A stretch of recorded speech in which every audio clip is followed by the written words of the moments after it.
गं गणपते नमः। आप सभी का आपके अपने चैनल पर बहुत बहुत स्वागत है।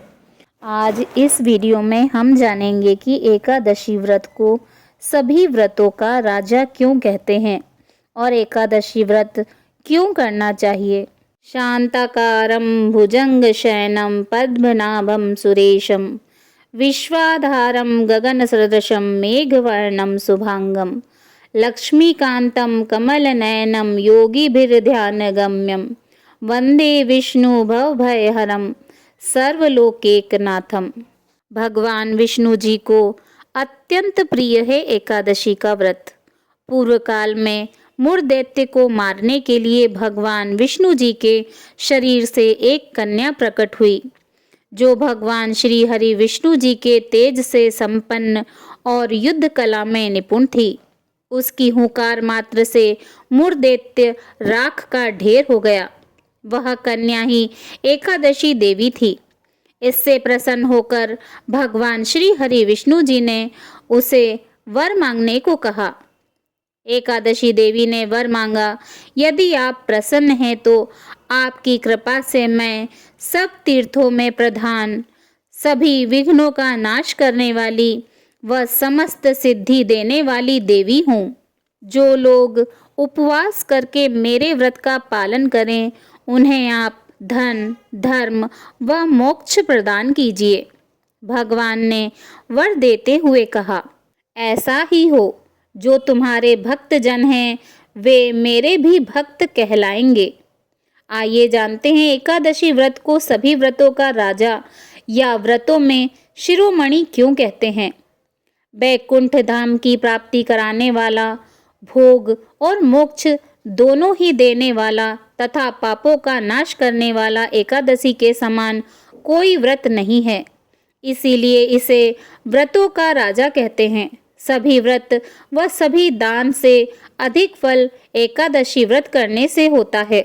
जैसे देवताओं में भगवान श्री हरि विष्णु, प्रकाश तत्वों में सूर्य, नदियों में गंगा प्रमुख हैं, वैसे ही व्रतों में सर्वश्रेष्ठ व्रत एकादशी व्रत को माना गया है। इस तिथि को जो कुछ दान किया जाता है, भजन पूजन किया जाता है, वह सब भगवान श्री हरि के पूजित होने पर पूर्णता को प्राप्त होता है। संसार के स्वामी सर्वेश्वर श्री हरि पूजित होने पर संतुष्ट होकर प्रत्यक्ष दर्शन देते हैं। इस दिन किया गया प्रत्येक पुण्य कर्म अनंत फल देता है और मनुष्य के 7 जन्मों के कायिक, वाचिक और मानसिक पाप दूर हो जाते हैं। विभिन्न नक्षत्रों का योग होने पर एकादशी व्रत का महत्व और भी बढ़ जाता है। जैसे जब शुक्ल पक्ष की एकादशी को पुनर्वसु नक्षत्र हो तो वह तिथि जया कहलाती है। इसका व्रत करने से मनुष्य सभी पापों से मुक्त हो जाता है। जब शुक्ल पक्ष की द्वादशी को श्रवण नक्षत्र हो तो वह तिथि विजया कहलाती है। इसमें किया गया व्रत, दान व ब्राह्मण भोजन सहस्त्र गुना फल देने वाला होता है। जब शुक्ल पक्ष की द्वादशी को रोहिणी नक्षत्र हो तो वह तिथि जयंती कहलाती है। इस दिन भगवान गोविंद का व्रत व पूजन करने से वे मनुष्य के सब पापों को धो डालते हैं। जब शुक्ल पक्ष की द्वादशी को पुष्य नक्षत्र हो तो वह तिथि पाप नाशनी कहलाती है। इसका व्रत करने से संसार के स्वामी प्रसन्न होकर प्रत्यक्ष दर्शन देते हैं। पुष्य नक्षत्र से युक्त एकादशी का व्रत करने से मनुष्य 1000 एकादशियों के व्रत का फल प्राप्त कर लेता है। इस दिन किए गए स्नान, दान, जप, होम, स्वाध्याय व देव पूजा का अक्षय फल माना गया है।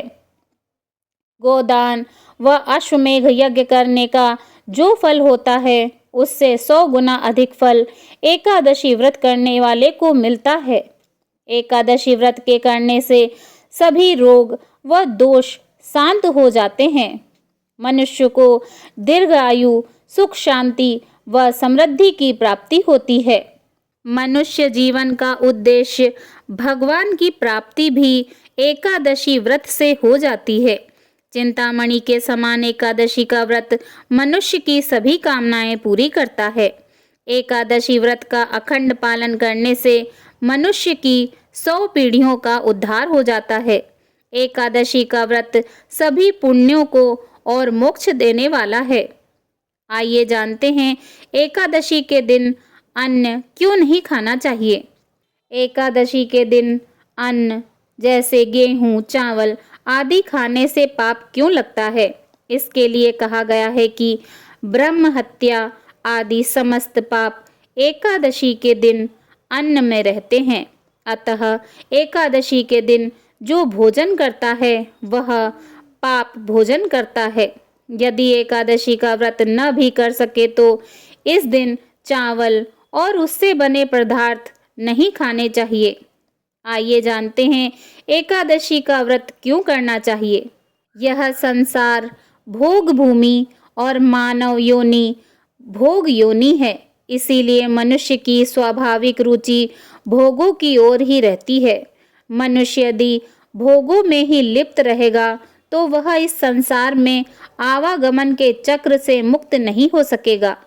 संसार में सब कार्यों को करते हुए भी कम से कम पक्ष में एक बार मनुष्य भोगों से अलग रहकर स्व में स्थित रहें और अपने मन व चित्त को सात्विक रखकर भगवान की प्राप्ति की ओर मुड़ सकें।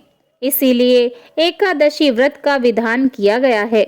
एकादशी नित्य व्रत है, इसीलिए नित्य कर्म की तरह सभी वैष्णवों को इस व्रत का पालन अवश्य करना चाहिए। ज्योतिष शास्त्र के अनुसार शुक्ल पक्ष की एकादशी तिथि को चंद्रमा की 11 कलाओं का प्रभाव जीवों पर पड़ता है। चंद्रमा का प्रभाव शरीर और मन पर होता है, इसीलिए इस तिथि में शरीर की अस्वस्थता और मन की चंचलता बढ़ जाती है। इसी तरह कृष्ण पक्ष की एकादशी तिथि को सूर्य की 11 कलाओं का प्रभाव जीवों पर पड़ता है। इसी कारण उपवास से शरीर को संभलने और इष्ट देव के पूजन से चित्त की चंचलता दूर करने और मानसिक बल बढ़ाने के लिए एकादशी का व्रत करने का नियम बनाया गया है। एकादशी व्रत करने से वात आदि कितनी तरह की व्याधियों से मनुष्य की रक्षा होती है। यदि उदय काल में थोड़ी सी एकादशी, मध्य में पूरी द्वादशी और अंत में थोड़ी सी भी त्रयोदशी हो तो वह त्रिस्पर्शा एकादशी कहलाती है। यह भगवान को बहुत ही प्रिय है। इसका उपवास करने से 1 सहस्त्र एकादशी व्रतों का फल प्राप्त होता है। दशमी युक्त एकादशी का व्रत कभी नहीं करना चाहिए। ऐसा करने से संतान का नाश होता है और सद्गति की प्राप्ति नहीं होती। आप किसी परिस्थितिवश यदि एकादशी का व्रत न रख सके तो एकादशी के दिन गोदान, गौ माताओं को भोजन, उनके निमित्त कुछ न कुछ दान अवश्य करें। अगर आपको यह वीडियो पसंद आई हो तो प्लीज़ वीडियो को लाइक करें और शेयर करें और कमेंट बॉक्स में ओम नमो भगवते वासुदेवाय नमः लिखना न भूलें। और इसी तरह की धार्मिक जानकारी और कथाओं को सुनने के लिए मेरे चैनल को सब्सक्राइब करें। धन्यवाद।